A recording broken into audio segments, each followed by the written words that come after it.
Mandela effect शब्द पहली बार एक पैरानॉर्मल रिसर्चर फियोना ब्रूम द्वारा गढ़ा गया था।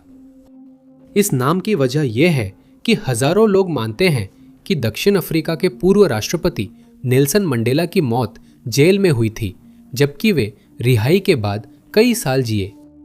मंडेला इफेक्ट उन छवियों, तथ्यों और ऐतिहासिक पहलुओं का वर्णन करता है जो बदल गए लगते हैं, जैसे कि एटलस पर कुछ देशों की स्थिति, ब्रांड लोगो जो अचानक अलग दिखने लगे हैं, या 80 और 90 के दशक के एल्बम कवर जो अब पहले जैसे नहीं दिखते। कई लोगों ने इस घटना के लिए 2008 में स्विट्जरलैंड के लार्ज हेड्रॉन कोलाइडर को जिम्मेदार बताया। उनका दावा है कि वहां के प्रयोगों से हमारी वास्तविकता किसी और से मिल गई, या हम अब अलग वास्तविकता में हैं। नंबर 10।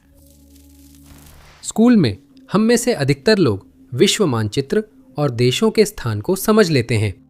स्नातक के वर्षों बाद ऐसी जानकारी याद रखना कठिन है, लेकिन अधिकांश लोग एटलस पर प्रमुख देशों को पहचान लेते हैं।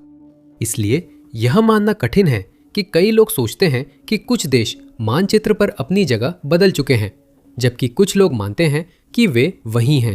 इस अंतर के कारण ये घटनाएं मंडेला इफेक्ट में शामिल हैं। उन देशों में से एक जिसे अब पहले वाली जगह पर नहीं माना जाता, न्यूजीलैंड है। अधिकतर लोग मानचित्र पर न्यूजीलैंड को ऑस्ट्रेलिया के दक्षिण पूर्व में आसानी से ढूंढ लेते हैं, लेकिन कुछ लोग मानचित्र देखकर हैरान हो जाते हैं जब उन्हें लगता है कि न्यूजीलैंड अपनी जगह बदल गया है। कई लोगों ने इस रहस्य पर चर्चा के लिए इंटरनेट, थ्रेड्स और पैरानॉर्मल फोरम्स का सहारा लिया, क्योंकि उन्हें नहीं पता कि देश क्यों हिला या शुरुआत में इसे कहीं और क्यों समझा।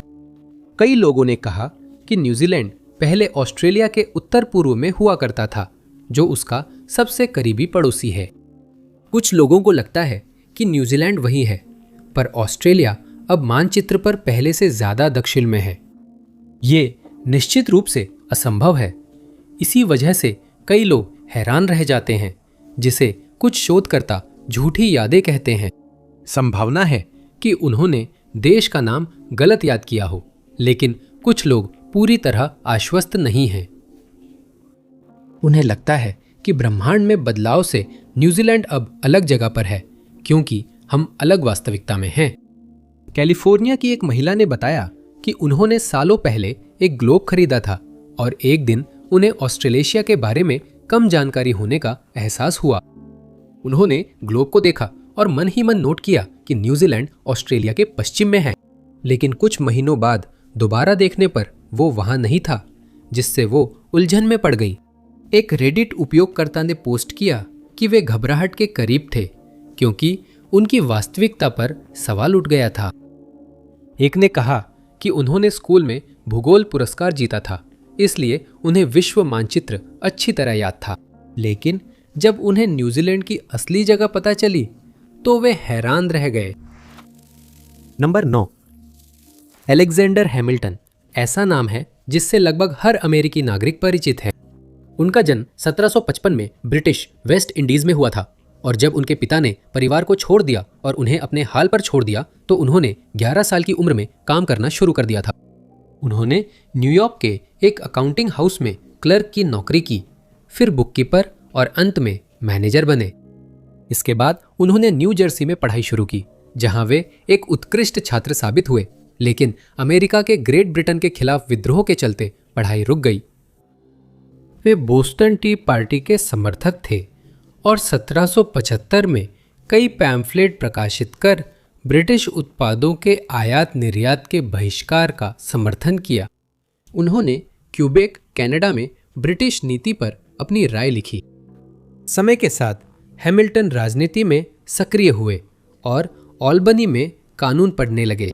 वह कॉन्टिनेंटल कांग्रेस के लिए चुने गए और बोले कि अमेरिका परिसंघ के अनुच्छेदों से कमजोर हो रहा है। उन्होंने पहले ट्रेजरी सेक्रेटरी बनकर नेशनल बैंक व यूएस मिंट की स्थापना की और क्रांतिकारी युद्ध के कर्ज का प्रबंधन किया। उन्होंने 85 में से 51 फेडरलिस्ट पेपर निबंध लिखे और अमेरिकी संविधान को अनुमोदित कराने में महत्वपूर्ण भूमिका निभाई। उन्होंने फेडरलिस्ट पार्टी बनाई जो आगे चलकर आज की अमेरिकी 2 दलीय प्रणाली में बदल गई। उन्हें अमेरिका के संस्थापक पिताओं में से एक के रूप में सबसे ज्यादा याद किया जाता है, इसलिए अब वह मंडेला इफेक्ट से जुड़े रहस्य का विषय हैं। हैमिल्टन ने एक दिलचस्प और कभी कभी अराजक जीवन जिया और 12 जुलाई 1804 को उनकी मृत्यु भी काफी असामान्य थी। उस वक्त हैमिल्टन और उपराष्ट्रपति आरोन बुर के बीच लंबे समय से दुश्मनी थी। उन्होंने बुर पर सिद्धांतहीन राजनीतिक अवसरवादी होने का आरोप लगाया था और यहां तक कि उनके खिलाफ सक्रिय रूप से प्रचार भी किया था। 1804 में बुर न्यूयॉर्क के गवर्नर के चुनाव में थे, पर हैमिल्टन ने फिर हस्तक्षेप किया। डिनर पार्टी में हैमिल्टन ने बुर को खतरनाक आदमी कहा, जिससे बुर अपने करियर और प्रतिष्ठा को नुकसान पहुंचा मानने लगे। उन्होंने माफी की मांग की, लेकिन हैमिल्टन ने मना कर दिया और दोनों ने द्वंद्व युद्ध से मतभेद सुलझाने का तय किया।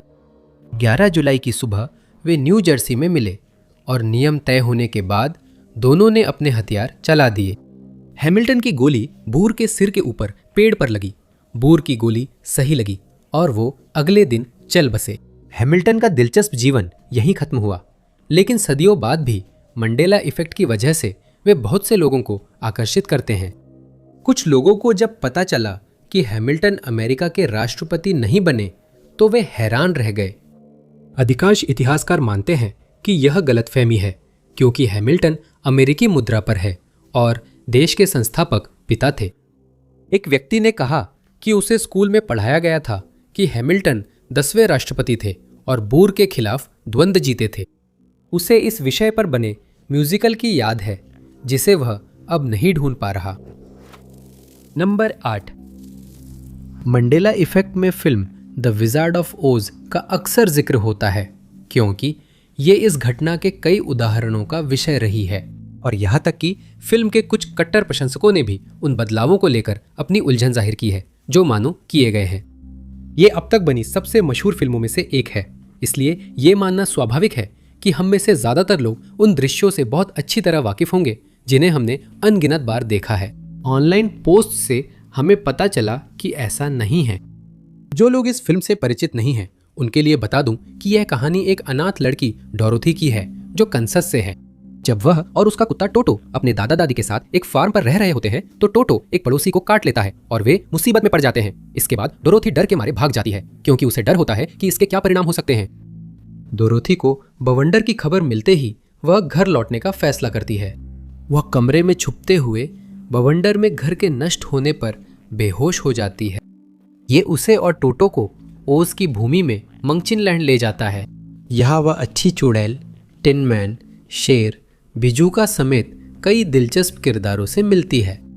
स्केरक्रो को दिमाग, शेर को साहस और टिन मैन को दिल चाहिए। वे आशा करते हैं कि एमराल्ड सिटी के जादूगर से उन्हें मदद मिलेगी। फिर पता चलता है कि जादूगर एक कमजोर बूढ़ा आदमी है और वह उन्हें यह एहसास दिलाता है कि जिसकी भी वे तलाश कर रहे थे वह सब कुछ शुरू से ही उनके अंदर था। डोरोथी को अपनी एड़ी 3 बार टकराकर घर जैसा कोई स्थान नहीं है बोलने को कहा जाता है, जिससे वह टोटो के साथ फिर कैंसस पहुंच जाती है। इसे बहुत से लोग अपनी अब तक की सबसे पसंदीदा फिल्म मानते हैं और आज इसे एक क्लासिक के रूप में देखा जाता है। कुछ पुराने प्रशंसकों का मानना है कि मंडेला इफेक्ट के चलते इस फिल्म में डरावना रहस्य छुपा है। कुछ लोगों को याद है कि समूह विकेडविच के किले में खोज करते समय बिजुका के पास बंदूक थी, लेकिन फिल्म दोबारा देखने पर उन्हें ऐसा कुछ नहीं मिला। ये सुझाव दिया गया है कि शायद उन्होंने फिल्म के अंतिम हिस्से में उसके द्वारा पकड़ी गई कुल्हाड़ी को बंदूक समझ लिया, या फिर वे अन्य पात्रों शेर और टिन मैन से भ्रमित हो गए, जिन्हें क्रमशः तलवार और जाल पकड़े हुए देखा जा सकता है। फिर है वो मशहूर संवाद जो Wicked Witch of the West ने कहा था। एक बार वो अपने उड़ने वाले बंदरों से कहती है, फ्लाई माई प्रिटीज, जो फिल्म का प्रसिद्ध संवाद है। असल में इस वाक्य का कभी इस्तेमाल नहीं हुआ। वह कहती है, it isn't long my pretty, it isn't long.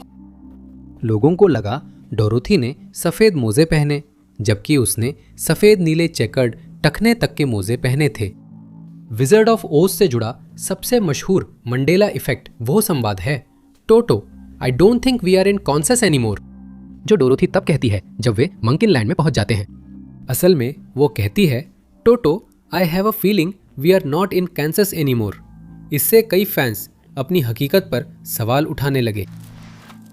Number 7, pop icon. Britney Spears ने सालों में काफी विवाद देखे हैं। मीडिया ने उन्हें मानसिक स्वास्थ्य संकट के दौरान खूब जांचा परखा, जिसे कई लोग उनकी कम उम्र में मिली प्रसिद्धि से जोड़ते हैं। वो एक अजीब साजिश सिद्धांत का भी विषय रही है, जिसमें कहा गया है कि असली ब्रिटनी स्पीयर्स अब जीवित नहीं है और उनकी जगह कई साल पहले एक हमशक्ल ने ले ली थी। इन सिद्धांतकारों का मानना है कि यही वजह है कि उनकी व्यक्तित्व में इतना बड़ा बदलाव आया और उन्होंने वर्षों से जिस मानसिक स्वास्थ्य संकट का सामना किया वो भी इसी से जुड़ा है।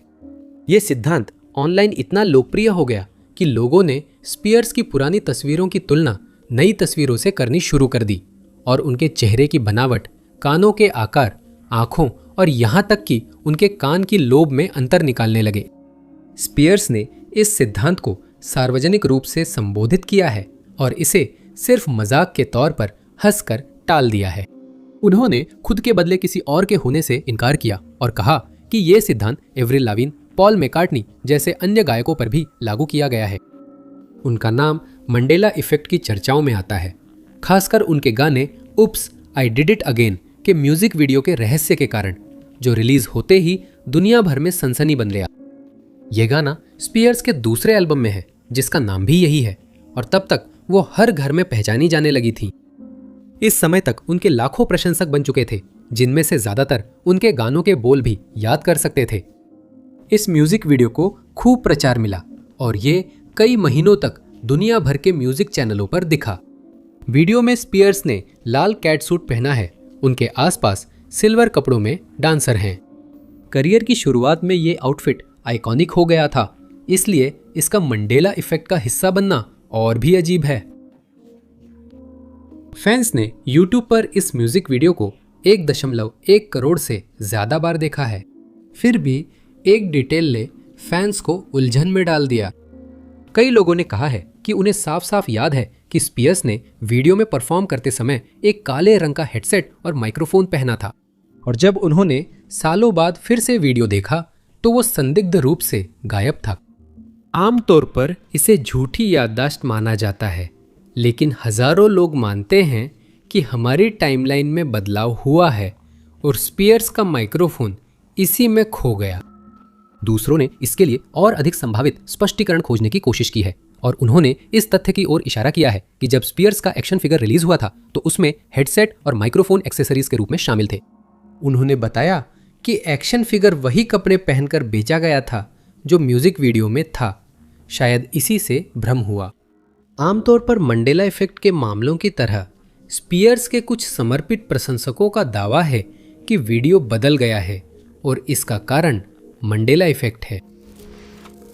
नंबर 6, किसी को यह जानना असहज लग सकता है कि वे अपने जीवन के सामान्य हिस्से को वर्षों से गलत याद कर रहे हैं।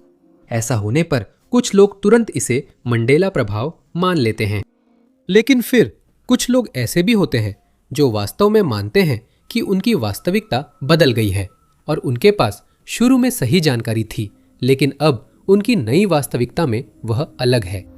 कुछ लोगों ने इसके लिए मल्टीवर्स थ्योरी को जिम्मेदार ठहराया है, जबकि अन्य लोग मानते हैं कि इसका कोई तार्किक कारण है, जैसे कि याददाश्त में गड़बड़ी या कोई शिक्षक जिसने सालों पहले गलत जानकारी सिखाई थी। लोग मान सकते हैं कि मंडेला इफेक्ट सिर्फ ब्रांड नाम की वर्तनी या पुरानी ऐतिहासिक घटनाओं जैसे अस्पष्ट तथ्यों पर होता है, लेकिन अफसोस ऐसा नहीं। इसे कुछ वाकई साधारण गलतियों के लिए भी जिम्मेदार ठहराया गया है, जैसा कि इस बात से साबित होता है कि हजारों लोग अभी अभी ये जान रहे हैं कि अमेरिका में 50 राज्य हैं, जबकि उन्होंने अपनी पूरी जिंदगी यह मानते हुए बिताई कि वहां 52 राज्य हैं। जब इंटरनेट उपयोगकर्ताओं ने इस मुद्दे पर ऑनलाइन फोरम में पोस्ट किया तो कई लोग हैरान रह गए कि इतने लोग गलतफहमी में थे। इसने मंडेला इफेक्ट और इसकी वास्तविकता पर बहस शुरू की, लेकिन अब तक कोई सहमति नहीं बनी है। एक उपयोगकर्ता ने इस गलती का कारण खोजने की कोशिश की और सुझाव दिया कि कुछ लोग शायद मान बैठे या उन्हें सिखाया गया कि प्यूर्टो रिको और वॉशिंगटन डीसी राज्य हैं। कुछ उपयोगकर्ताओं ने सहमति जताई, लेकिन यह भी जोड़ा कि हो सकता है उन्हें ये तथ्य किसी अलग समय रेखा में सिखाए गए हों, जहां इन क्षेत्रों को राज्य माना जाता है, जिससे पूरी बहस फिर से वहीं आकर रुक गई जहां से शुरू हुई थी। एक उपयोगकर्ता ने बताया कि कई लोग इंटरनेट पर 52 राज्यों की बात करते हैं और पूछा कि अगर ये झूठी याद है तो लोगों ने 51 या 53 राज्य क्यों नहीं माने। पोस्ट दर पोस्ट 52 राज्यों के बारे में ही पूछती है और किसी अन्य संख्या के बारे में नहीं, जिससे इस विषय पर और बहस छिड़ गई है। एक रेडिट उपयोगकर्ता ने मंडेला इफेक्ट के साथ अपने अनुभव के बारे में पोस्ट किया, जिसमें उसने कहा कि जब वो छोटा था तो उसने बच्चों के शो आर्थर का एक एपिसोड देखा था और उसे याद है कि उसमें यह उल्लेख किया गया था कि 50 से अधिक राज्य हैं। उस एपिसोड में एक पात्र राज्यों की संख्या गलत बताता है, फिर उसे सही किया जाता है। तो जब उस उपयोगकर्ता को पता चला कि केवल 50 राज्य है तो उसने वही एपिसोड फिर से ढूंढने का फैसला किया और वह उसे काफ़ी आसानी से ढूंढ भी लिया और उस एपिसोड के संबंधित हिस्से को आगे बढ़ाया। हैरानी की बात यह थी कि उस पात्र को सही किया जाता है, लेकिन उसे बताया जाता है कि 50 राज्य है, 52 नहीं।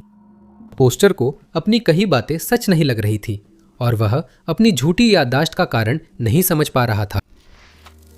नंबर 5, मंडेला इफेक्ट की बहस में शामिल होने वाले सबसे चौंकाने वाले लोगों में से एक मदर टेरेसा है, जिनके बारे में कुछ लोगों का मानना है कि उन्हें 1990 के दशक में ही संत घोषित कर दिया गया था, जब वो अभी जीवित थीं, लेकिन बाद में पता चला कि ऐसा कभी नहीं हुआ।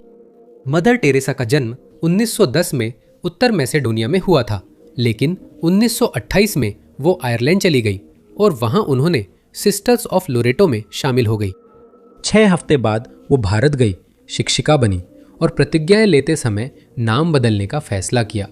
उन्होंने टेरेसा नाम 19वीं सदी की फ्रांसीसी कार्मेलाइट नन के सम्मान में चुना।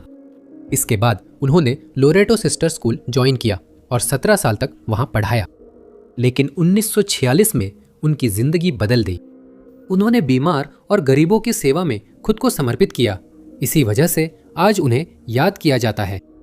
ऐसा माना जाता है कि यह फैसला उन्होंने इसलिए लिया क्योंकि वह भारत के कुछ उपनगरों में गरीब और बीमार लोगों को जीवित रहने के लिए संघर्ष करते हुए देखती थी और इस उद्देश्य के लिए खुद को समर्पित करने के बाद वह इन इलाकों में से एक में रहने चली गई। उन्होंने याचिका तैयार कर निगम अधिकारियों को दी, जिन्होंने काली मंदिर के पास तीर्थयात्री छात्रावास उपहार में देने का निर्णय लिया। यही उन्होंने 1948 में मिशनरीज ऑफ चैरिटी स्थापित की। वह भारत में रहने लगी और जल्द ही उन्हें दुनिया भर से दान व समर्थन मिला। उन्होंने गरीबों के लिए बाहरी स्कूल और चिकित्सा डिस्पेंसरी स्थापित की और कई ननों ने उनके मिशन में सहायता करने का निर्णय लिया। 1952 में उन्होंने place for the pure of heart नामक एक धर्मशाला बनाई और दृष्टिहीन और बुजुर्ग विकलांगों के लिए कई अन्य सुविधाएं स्थापित की। इसके बाद उन्होंने कुष्ठ रोगियों के लिए टाउन ऑफ पीस कॉलोनी बनाने में अहम भूमिका निभाई। 1971 में उन्हें पोप जॉन 23वें शांति पुरस्कार से सम्मानित किया गया और 8 साल बाद उन्हें वंचित लोगों के साथ किए गए उनके कार्य के लिए नोबेल शांति पुरस्कार से सम्मानित किया गया। उन्हें भारत सरकार का सर्वोच्च नागरिक सम्मान मिला और उनकी विरासत सुरक्षित रही। 1989 में दिल का दौरा पड़ने के बाद उन्होंने अपनी सेहत के लिए पद छोड़ने का फैसला किया। 1997 में उन्होंने सिस्टर नमाला को उत्तराधिकारी बनाया। 5 सितंबर 1997 को 87 वर्ष की आयु में कोलकाता में रहते हुए उनका निधन हो गया। उनके निधन के 2 साल के भीतर कैथोलिक चर्च ने मदर टेरेसा को संत घोषित करने की प्रक्रिया शुरू कर दी, जिसका मतलब है कि उन्हें संत घोषित किया जाएगा। पोप जॉन पॉल द्वितीय ने प्रक्रिया तेज करने का आदेश दिया और अक्टूबर 2003 में उन्हें धन्य घोषित किया गया। 2016 में पोप फ्रांसिस ने उन्हें संत घोषित किया, जिससे कई लोग हैरान हुए। नेल्सन मंडेला की जेल सजा जैसी गलतफहमी की तरह लोगों को याद है कि मदर टेरेसा को उनके जीवित रहते ही संत बना दिया गया था, जबकि ऐसा उनकी मृत्यु के कई साल बाद हुआ। कई लोगों ने सोशल मीडिया और इंटरनेट फोरम्स पर कहा कि उन्हें याद है मदर टेरेसा टाइम या लाइफ मैगजीन के कवर पर संत घोषित होने वाली हेडलाइन के साथ दिखी थी। उन्होंने परिवार के कुछ सदस्यों से बात की और सबको वही याद था, फिर भी उनकी सामूहिक यादों में इस अंतर की कोई व्याख्या नहीं हो सकी। हजारों और लोगों ने भी यही झूठी याद साझा की और कोई भी ये समझा नहीं सका कि ऐसा क्यों हुआ। नंबर 4, माइकल एंजेलो द्वारा बनाई गई डेविड की मूर्ति को कई लोग अब तक की सबसे बेहतरीन मूर्तियों में से एक मानते हैं। इटली के फ्लोरेंस में ऑफिस ऑफ वर्क्स के निरीक्षकों ने इस मूर्ति का विचार सुझाया था। ये 12 मूर्तियों में से एक थी जिनका आदेश दिया गया था। पहली मूर्ति जोशुआ की थी जिसे डोनाटेलो ने बनाई थी। अगली मूर्ति हेरक्युलिस की थी जिसे डोनाटेलो के शिष्य अगोस्तिनो दी डुचियो ने 1463 में बनाया था। उन्हें एक युवा डेविड की संगमरमर की मूर्ति बनाने का आदेश भी मिला था। 2 साल बाद उन्होंने परियोजना शुरू की, लेकिन डोनाटेलो की मृत्यु पर डुचियो का काम रुक गया। उन्होंने सिर्फ मूर्ति की टांगे, धड़, पैर और कुछ कपड़े तराशे थे। एंटोनियो रोसेलिनो को कृति पूरी करने का काम मिला, लेकिन अनुबंध बाद में रद्द हुआ। संगमरमर का ब्लॉक 25 साल से ज्यादा बारिश और मौसम में बाहर रहने से खराब हो गया। नए कलाकार की तलाश के बाद पहले लियोनार्डो दा विंची पर विचार हुआ, लेकिन 1501 में माइकल एंजेलो को यह कृति पूरी करने को कहा गया। उन्हें हर महीने 6 फियोरिनी वेतन मिला और काम पूरा करने के लिए 2 साल मिले। प्रतिमा के पास गार्ड तैनात था ताकि अन्य कलाकार उसे नुकसान न पहुंचा सके, क्योंकि वे नाराज थे कि 26 वर्षीय माइकल एंजेलो को यह जिम्मेदारी मिली। इसके बावजूद कुछ कलाकारों ने मूर्ति पर पत्थर फेंककर उसे नुकसान पहुंचा ही दिया और उन निशानों में से कई आज भी देखे जा सकते हैं। प्रतिमा के चारों ओर मचान लगाया गया ताकि माइकल एंजेलो ऊपरी हिस्सों तक पहुंच सके और अपनी बनाई हुई छेनियों से काम शुरू कर सके। 1504 में वह इस कृति को पूरा करने के करीब थे और फ्लोरेंटाइन अधिकारियों को एहसास हुआ कि उन्हें नहीं पता था कि लगभग 17 फीट ऊंची और 8 टन से अधिक वजन वाली इस प्रतिमा को गिरजाघर की छत पर कैसे उठाया जाए। यह तय हुआ कि इसे प्लाज़ो दे देला सिग्नोरिया ले जाएंगे। यह विकल्प चुना गया और प्रतिमा 1504 में द्वार पर लगाई गई। यह प्रतिमा 300 वर्षों से अधिक समय तक खड़ी रही। 1800 के दशक में मूर्ति के बाएं पैर पर दरारें दिखीं। चूंकि संदेह था कि यह असमान जमीन के कारण हुआ है, इसलिए इस मूर्ति को एकेडमिया गैलरी में स्थानांतरित कर दिया गया। 1991 में कलाकार पिएरो कनाटा कपड़ों के नीचे हथौड़ा छुपाकर गैलरी में घुसे और मूर्ति के बाएं पैर की उंगली को नुकसान पहुंचाया। गिरफ्तारी के बाद उन्होंने कहा कि 16वीं सदी के चित्रकार के मॉडल ने मूर्ति नष्ट करने को कहा था। मूर्ति आज भी गैलरी में प्रदर्शित है और सैकड़ों हजारों लोग इसे देखने के लिए वहां आ चुके हैं। ये एक अजीब और अप्रत्याशित मंडेला इफेक्ट का विषय भी है। जब लोग यह जानते हैं कि डेविड की मूर्ति की आंखों की पुतलियां दिल के आकार की बनाई गई थी, तो वे आमतौर पर संदेह करते हैं और पहले इस तथ्य को स्वीकार करने से इनकार कर देते हैं। यहाँ तक कि कुछ लोग जिन्होंने इस मूर्ति को खुद अपनी आंखों से देखा है, वे भी कभी नहीं जानते थे कि ऐसा है और वे इसे मंडेला इफेक्ट का दोष देते हैं। उन्हें पूरा यकीन है कि जब उन्होंने मूर्ति देखी थी तब उसकी पुतलियां गोल और सामान्य थी और वे यहाँ तक दावा करते हैं कि अगर पुतलियां अजीब आकार की होती तो वे तुरंत देख लेते। यह अब भी अज्ञात है कि माइकल एंजेलो ने ऐसा क्यों किया, क्योंकि यह बिल्कुल भी आम प्रथा नहीं थी और ऐसा लगता है कि उन्होंने कभी किसी को नहीं बताया कि उन्होंने यह निर्णय क्यों लिया। ये एकमात्र असंगति नहीं है जो लोगों ने देखी है। कई आगंतुकों को लगता है कि साइट का दाहिना हाथ अब पहले जैसा नहीं है। वे मानते हैं कि उन्होंने पहली बार डेविड की मूर्ति को दूसरी वास्तविकता में देखा था। नंबर 3, लीड के साल शब्द कई यूरोपीय देशों में 1900 के दशक के अंत की सामाजिक राजनीतिक उथल पुथल के लिए इस्तेमाल होता है, लेकिन इसे सबसे ज्यादा इटली में 1960 से 80 के दशक तक की समस्याओं के लिए याद किया जाता है।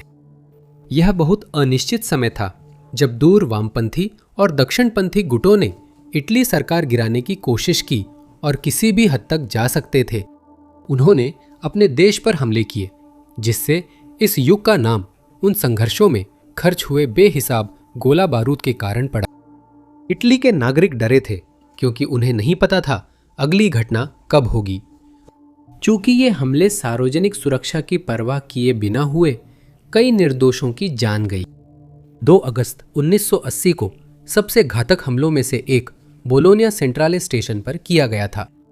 उस सुबह 10:25 बजे सशस्त्र क्रांतिकारी नाभिक गुट का एक सदस्य स्टेशन की दूसरी मंजिल के वेटिंग रूम में गया और वहां विस्फोटक से भरा सूटकेस छोड़ गया।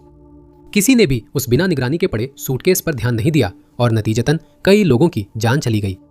आज भी कई लोग इसे लेड के समय की सबसे भयानक घटना मानते हैं। समाचार एजेंसियां घटना स्थल पर पहुंची और तबाही दर्ज की। कई मीडिया फोटोग्राफरों ने देखा कि स्टेशन की घड़ियां हमले के समय 10:25 पर रुक गई थी और त्रासदी दिखाने को उसी घड़ी की तस्वीर ली गई। कुछ लोगों के अनुसार घड़ी की सच्चाई यहीं से धुंधली होने लगती है। वे याद करते हैं कि घड़ी को उसी समय पर टूटी हुई छोड़ दिया गया था ताकि उस त्रासदी की याद बनी रहे और उन लोगों के सम्मान में उसे जानबूझकर कभी ठीक नहीं किया गया जिन्होंने अपनी जान गंवाई या घायल हुए।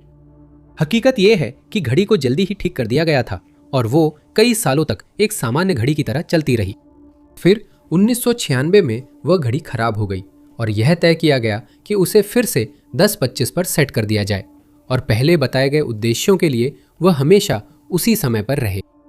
उसे कभी ठीक नहीं किया गया और आज वह उन घटनाओं की याद में स्मारक बनी है। जब यह खबर फैली कि ऐसा किया जाएगा तो कई लोग, जिनमें से कुछ बोलोनिया के थे, ये समझ नहीं पाए कि ये खबर क्यों है, क्योंकि उन्हें पूरा यकीन था कि घड़ी हमेशा से उसी समय पर रुकी हुई थी और 1980 के बाद से उसे कभी ठीक नहीं किया गया था। मनोवैज्ञानिकों ने इसे दिलचस्प पाकर शोध करने का निर्णय लिया।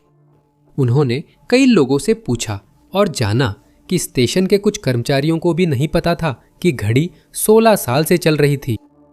180 लोगों से, जो स्टेशन के नियमित उपयोगकर्ता या कर्मचारी थे, सवाल किए गए और शोधकर्ता ये जानकर हैरान रह गए कि 92% लोगों का मानना था कि घड़ी की कभी मरम्मत नहीं की गई, जबकि वे खुद अपनी आंखों से उसे नियमित रूप से देखते थे। अध्ययन के परिणाम प्रकाशित होने पर हजारों लोगों ने कहा कि वे इटली में रहते हैं और जानते थे कि उस दिन घड़ी रुक गई थी और तब से वह टूटी ही रही। कई लोगों को विश्वास नहीं हुआ कि यह केवल सामूहिक झूठी याद है। उन्होंने शक जताया कि इसके पीछे कुछ और गंभीर है।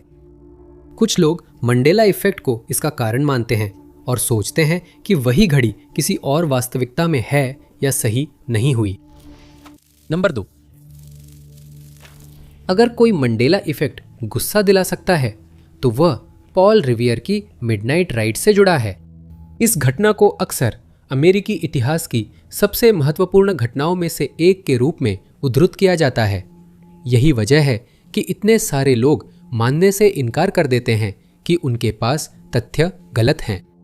अप्रैल 1775 में मैसाचुसेट्स बे प्रांत के देशभक्तों को ब्रिटिशों की मैसाचुसेट्स प्रांतीय सरकार पर कार्रवाई की साजिश का पता चला। निर्णय हुआ कि ब्रिटिश सैनिकों के आने से पहले मिनटमैन को चेतावनी देनी है और यह जिम्मेदारी सन्स ऑफ लिबर्टी को मिली। जोसेफ वॉरेन ने रिवियर को कॉनकॉर्ड में प्रांतीय कांग्रेस के पास भेजने का निर्णय लिया, जहां देशभक्तों का सबसे बड़ा हथियार भंडार था। चेतावनी मिलते ही हथियार कॉनकॉर्ड से हटा दिए गए।